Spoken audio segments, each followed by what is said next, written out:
YS class T में एक बार dear students आप सभी का स्वागत है। आप सभी को नमस्कार। आज हम ले रहे हैं मेटल और नॉन मेटल्स की रिएक्टिव सीरीज का चार्ट, जिससे हम जानेंगे कौन कौन सी metal displacement reaction dilute acid के साथ देती हैं और कौन किसके साथ डिस्प्लेसमेंट और डबल डिस्प्लेसमेंट किस प्रकार होती है, इसे समझेंगे। Reactivity series of the metals और एक्टिविटी सीरीज ऑफ मेटल्स। हमने एक चार्ट दे रखा है इस तरीके से: potassium, sodium, calcium, magnesium, aluminium, zinc, iron, tin, lead, hydrogen, copper, Hg, Ag, Au, platinum. अब इनके सिंबल्स इनके सामने हैं, तो हमने बनाया का, ना, का, मंग, अल, जन, फिर सुन, पीवी गई का कोई अर्थ नहीं, हाइड्रोजन के पास क्यों Hg, Ag और कोरम ने किया प्रणाम।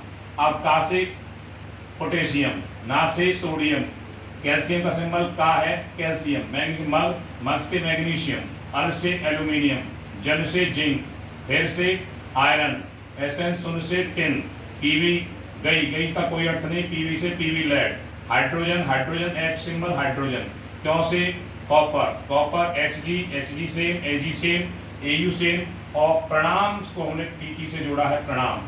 तो जब हम रिएक्टिविटी सीरीज में और मेटल्स के में अप टू डाउन जाएंगे, जब हम अप टू डाउन जाएंगे तो रिएक्टिविटी सीरीज जो रिएक्टिव मेटल्स की रिएक्टिव सीरीज जो घटता जाएगा, ये डिक्रीजिंग ऑर्डर ऑफ मेटल्स। इसमें सभी मेटल्स हैं। एक हाइड्रोजन नॉन मेटल है।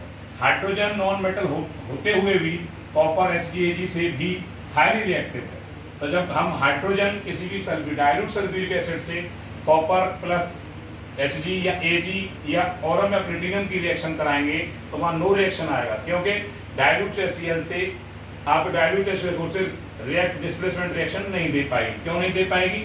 More hydrogen is the more reactive metal non metals these metals, इसलिए जो है डिस्प्लेसमेंट रिएक्शन को शो नहीं करती है। और जैसे ही हम डाउन टू अप जाते हैं तो रिएक्टिव सीरीज का इंक्रीजिंग ऑर्डर होता है, ऊपर बढ़ते जाते हैं। तो ये आपकी है रिएक्टिव सीरीज आपके सामने। इसमें आपने समझ पाए होंगे कि कौन मोर रिएक्टिव है, कौन लेस रिएक्टिव है। इससे आपको समझ में आया होगा। इसी इस नई जानकारी के साथ हम एक वीडियो फिर प्रस्तुत होंगे आपके सामने। जब तक के लिए नमस्कार, धन्यवाद, जय।